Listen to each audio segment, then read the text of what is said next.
Hi everyone, this is Anne, and this is another pregnancy update video because I am now 37 weeks pregnant.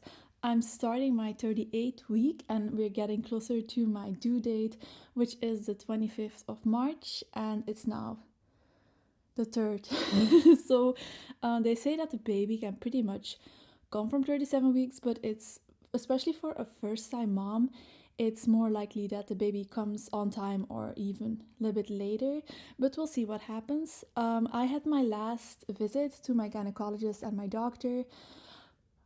When was that? Yeah, I was 35 weeks and 4 days, and normally I would have to go tomorrow, but she's not there or something, so I can only go back 15th of March.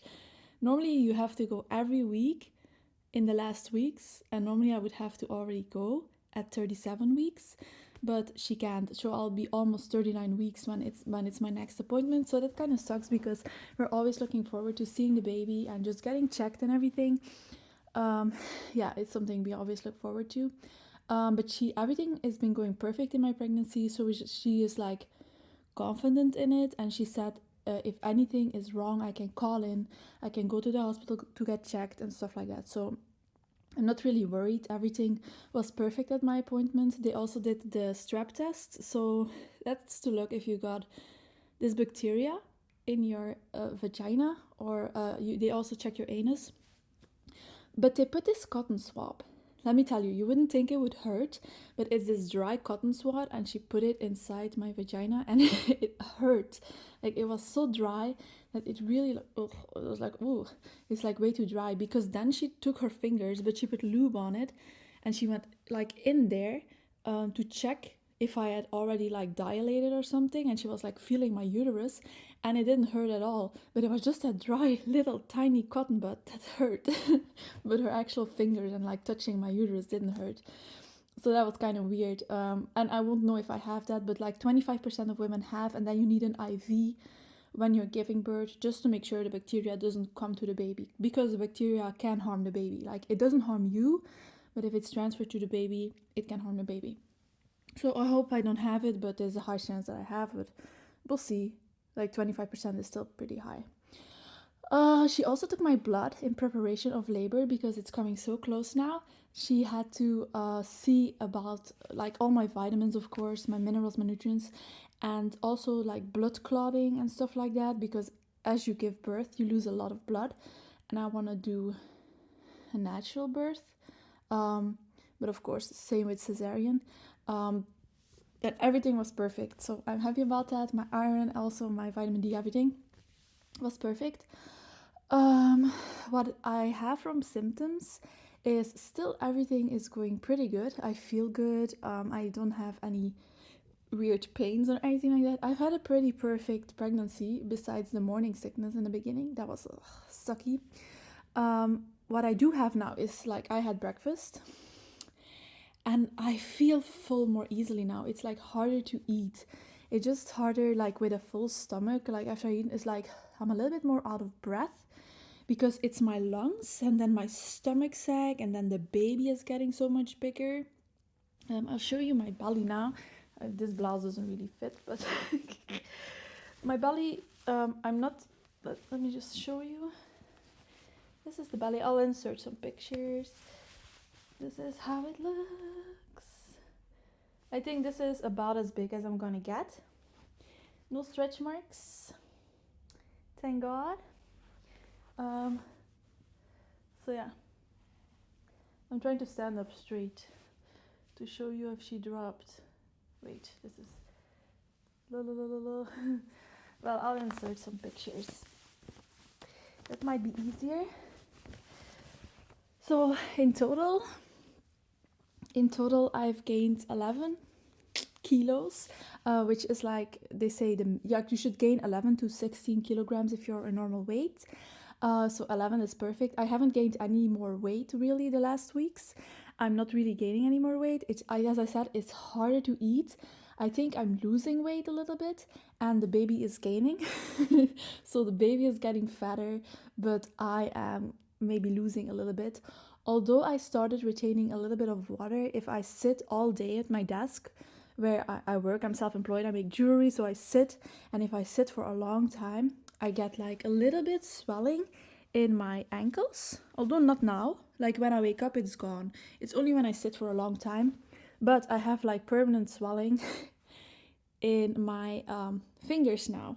So I mean, normally I have very slender womanly fingers, but they look a little bit like sausage fingers now. Well, you don't know how my hands look normally, so you might not notice it as well as I do myself. But here, especially these parts, my thumb, especially this hand, is a little bit more like I can't wear my ring anymore. It doesn't fit over my finger. So that's what I've been having. My blood pressure is usually, when I'm not pregnant, low, around 100 over 60 or 55. I've always had that naturally. I also always had my whole life a low heart rate, because I'm super healthy. And now it is like 12, like 120 over 70, and that's, they say that's the normal blood pressure, but for me that's high. Like for me that's high. I normally never have that, although I don't feel it, of course. I don't feel anything.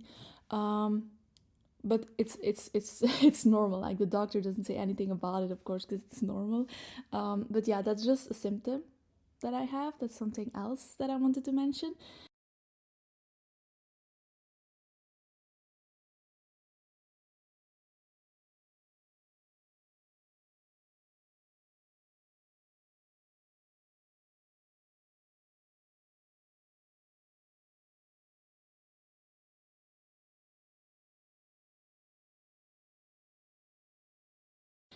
I've also had to take more naps. Even though my blood is great, my iron is still like, I have a high iron levels. I don't even have low. Like I think the range is from 20 something to 130, and mine is 91. So it's not it's like good iron levels. Everything else is also fine. My B12, my vitamin D, everything. My blood was fine, but I've just been more tired. Like some days I'm really like energetic and I do things all day and I go to bed pretty late at like 11, but I wake up really early. Like I wake up at like 4 something, 4, and sometimes I get up. But now I force myself kind of to stay in bed and sleep a little bit later, which that does help though. And sometimes I'm on the couch by 6 p.m. just like I want to take a nap. Sometimes I fall asleep, sometimes I just watch TV, and sometimes I fall asleep at 8 p.m. I wake up at 10, I'm like, I'm just gonna go to bed. So it really depends day to day how I'm feeling. The baby is doing great. Like I said, everything is going perfect with the baby. She is moving a lot. I made actually some videos when she's going berserk in there. She has her moments where she really goes extreme. So I'm going to insert those clips so you can look at her shenanigans. For the rest, everything we have is ready. I am not scared of birth. I want to do the natural birth. I talked to my doctor and she said I can do it in the bath, but it depends on the moment. Like she says, a lot of women don't do it in the bath because as a first-time mom, it can be harder to push in the water. And that's why some women decide to not do it in the bath. So she says it all depends on the moment, how everything goes. It all depends on your body and what's happening. So I just take things how it comes. I just prepare myself as best as I can. And trust me, I've seen gruesome stuff. I've watched like videos of women who like their vagina, like they cut them, and then she was like screaming and agony. I don't know what the fuck they were doing, and they were putting this like the thongs in there to pull the baby out. It looks like hard. I've seen all kinds of footage. I've seen very positive birth stories. I know all the horrific things out there, and I know all the good things out there, and I'm not scared. I don't know why. I used to be like terrified of it when I was like a teenager and they showed it to me in class. I was like, I am never gonna have it. I'm never giving birth ever. But now I'm like not scared of it. I just like whatever happens is gonna happen. I'm just gonna deal with it as best as I can and prepare as best as I can. And whatever happens, happens. If I need a cesarean, that's the case. They need to suction the baby out, and that's how it's gonna be. I'm just doing my best to prepare. Like I'm doing perineal massage. That's like you put this. I have perineum oil that I put on my, like specifically my thumbs and like a little bit these fingers. Like you go in your vagina and you kind of try and stretch the walls a little bit. So it feels a little bit painful in the beginning to stretch it, but it's supposed to help. I've read some studies about it and some women who it helped for. So I'm just trying it. It's not gonna hurt. I asked my doctor, she said you can try it. It's no guarantee you won't tear, but you know it's you know it's good to do. You know, you can do anything you can. Then there's other things you can do to prepare yourself for labor, and those are actually based on scientific research. Actually, there's one thing I know is based on scientific research, and that is eating dates. Either 3 medjool dates a day or 6 deglet nor, the smaller dates. So that is good to do from like 35, 36 weeks onwards every day, because it ripens the, like it softens the cervix, it like makes for shorter labor often. Again, it's no guarantee, that nothing is a guarantee. There's always exceptions. People, for one thing, doesn't work as good, but for a lot of people it does. Like it's significant, like statistically significant, if you had studies that explain you what that means. So that is what I'm doing, definitely. And then I'm also taking raspberry leaf tea. I'm drinking that. I'm trying to remember to drink it every single day, because that's also supposed to help. For the rest, there's nothing yet I'm doing else really. I'm just like eating healthy. I'm eating a lot. I crave fruit often, so I eat a lot of fruit, and just my regular food, whatever I feel like, and try not to stuff myself in the evening, like eat too big of a meal, because it feels so gross, and like it feels like everything is just so much in there. Like I'm full. I feel like full. You can imagine there's like a huge baby in there. She's about the length she's gonna be at birth, so she's like lengthwise, she's like completely grown. But now the baby packs on fat. And in my last scan, at 35 weeks 4 days, she wasn't fat at all. She's like 2 kilos, 250, 300. She would gain another kilo, probably, said my doctor, my gynecologist. So she'd be around 3 kilos, 300, 3 kilos, 250. And an average baby is around 3 to 3.5 kilo. But I think she'll be more on the lighter side. That's what she appears to be now. And that makes sense, because that's how I was and how I am. So those things are genetic. In the beginning of the pregnancy, the babies kind of grow the same, and then genetics come into play, and some babies become big and some babies become small. Like my brother's girlfriend, her baby was really big, but she was also really big as a baby. And she could not get him out. Like he was too big, so they had to do emergency C-section. It was like she didn't have a good birth. So my baby isn't big, which I'm so happy about. It's also important to just keep eating healthy and not like overeat and stuff like that, so you don't get a huge baby, because that can cause complications of actually getting it out. But as I said, genetics plays such a big role in like growth and how big your baby is gonna be, that sometimes like there's nothing you can do. Like that, yeah. Sometimes you're just gonna have a really big baby, and sometimes you're gonna have a small baby, and sometimes they're way off. Like one of my other friends, she just gave birth, I think it was a month ago, or was it 2 months ago? Like time is going really fast, and I don't know when what. But she gave birth, and they told her, oh, your baby's gonna be 3 kilos 500 or 3 kilos 300, and her baby was 2 kilos 800. So that's a lot of difference. So I'm like, I'll see. The baby's healthy, he's growing really well, and I'll just see how much she is when she comes out. And I know her head circumference is now normal. She's just like at her date, so that's good, because sometimes the babies can have a huge skull. Like she had a really big skull at one point, not really big, but like bigger than normal, that then like her due date. And I was like, oh my god, what if she has a huge head and has to come out of there? But that's not, it went to like average, so I'm like really happy. For the rest, we are going to start putting the hospital bag and our bag, because I have 2 bags, one for the baby, and then there's one for me and Simon. And we're gonna start putting that in the car together with the maxi cozy to get everything ready. You never know when you're out and like you start going into labor hard or something, just to be prepared. Simon also sleeps over in the hospital because I have a one-person room and he can sleep over, which is good. So we can both always be together. Because we are like conjoined twins. We do everything together and we are always together. And that's, yeah, that's what we love and that's what we prefer. Also, they told me to take some Aquarius. It's a sport drink for during labor. And just anything I want. Like, you can take anything I want. So I prepared some tracks on my phone and I have hypnobirthing and I'm gonna put music on there as well so that I can, in the moment, I think you can't really completely prepare. Like, you might think I want this now, but when you're giving birth, you're like get it, like remove it, or like it can be so different. So I want to have multiple options so that like in the moment I can pick, you know, what I want, what is gonna work best. Because I never know how things are gonna be. So we already have the Aquarius. We have that in the car. Just gonna keep it in the car. They have sugar, like an energy, like dextro energy. It's like a sport sugar. Just like you can eat something. It's like they allow you to eat, which is good. And you need energy. It can take 10 to 12 hours before the baby's out. So yeah, that's it. We had a trip around so that we could see everything. The birthing bath, the birthing room looks very cozy, nice. So we're fully prepared.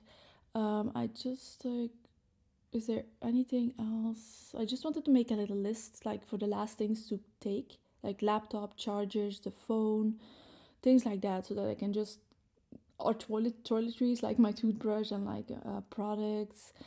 Um, yeah, I'm still waiting for a nursing bra. I bought mine from AliExpress because they're so cheap, and I don't have like huge boobs. They did they did grow now, of course, because I'm pregnant, and I still have the thing coming out, like the not meconium. I said that wrong last time. Colostrum. It's like the most nutritious, not like milk, but sort of like milk, and it's most nutritious, and it comes out I think the first days after birth and before now with me. And then the milk comes in. Like I think your real milk comes in like 4 days after you've given birth. So yeah, because I already have that, so I know the boobies are working. So I hope that's gonna go well, and that the baby latch is good because you don't know that either how their latches. Some babies have a tongue tie, and there's so many things that can go wrong, or that can be a little bit like hard and difficult. But there's people who help you with breastfeeding. I also have a midwife. Oh my god, I never missed an appointment in my life. I like never missed an appointment in my life. I'm always usually early at appointments. I don't want to be late. I don't want to waste people's time. And for some reason I had the whole day I was thinking I have my appointment at 4. The whole week I was thinking that like I have my appointment at 4. Then I was there at 4. The door was closed and her husband answered and she was like, "Oh, she's gone. Like your appointment was at 2." I was like, "Fuck." And it was at 2. And then I like emailed her. She didn't reply, so I called her and she said like she's been super busy. There was actually no free spot anymore in her agenda. She says like the first spot it's free, it's for you. But she still hasn't like contacted me, so I sent her another message, hoping to hear back, because I would still like her to give me some advice on breathing during pregnancy, even though I watched a lot of videos and someone else like who does those things said that it kind of comes in the moment what you have to do. But still I like it. And it also she would learn Simon some massage techniques for my back if I would get like a lot of like pain in my back during labor, that can like relieve some of the pressure and pain. Although the midwives in the hospital also can like guide your partner, like what to do, what like position. I can give birth also in multiple positions. I don't want to lay on my back preferably. It kind of closes up the pelvis opening, like it pushes the tailbone up and there's less space for the baby to come out, but you can push like often harder by like pulling on your legs and like bearing down. But I don't want to do it that extreme. I want to have my body do a lot of the work, and also of course push myself. But I would like to do it. I read some studies that it's better and there's less staring and it goes easier if you're either on all fours, like on your hand and feet, bended over, or sideways. So I'm gonna try and do those positions, but we'll see. I'm of course gonna do a video after I've given birth. So yeah, I'm actually looking forward to having the baby out. I just want to get back into, of course, I'm gonna have a baby. It's gonna be busy. You can have a cry baby and it's very, very hard. I have thought about all the doom scenarios. Trust me, I'm like often thinking that I'm gonna be in the suckiest position ever. Like, I think more like that than I would be like, everything's gonna be perfect. Like, I just wanna be very realistic about these things. And, but I can't wait to just get back in my normal clothing, lose the weight, see how my body's gonna react, how I'm gonna snap back. And I wanna do lifting again. I wanna start with weights again, build up my legs again, my butt, start training my arms a little bit again. Just my regular routines, drinking ginseng coffee again. Yeah, just like not being pregnant. I do prefer, even though my pregnancy has been easy, I do prefer my non-pregnant body, of course. I like to look sexy for my partner also. Can't wear the lingerie I usually wear. Sex, like my sex drive is not as high, which I miss, you know. You can still do things with your partner for your partner's sake. But for me myself, I'm like, don't bother, It's just, I don't know, my sex drive is way less. And I think that's because I naturally have higher androgen levels, like naturally. So my sex drive has always been good. And just now with my estrogen being higher, I think it like decreases my sex drive. So I'm very excited for that returning to normal. Um, yeah, and then just having the baby, of course, and taking care of the little baby and having the baby out there. And then a whole other worry will start, like gonna check on her if she's still breathing like 100 times a day. Um, so yeah, that was my video. I think that's a long one. Holy shit, yeah, okay, it's over 20 minutes. I don't know if people are even still watching. But yeah, if you have any questions, leave them in the comment section, and I will see you in my next video.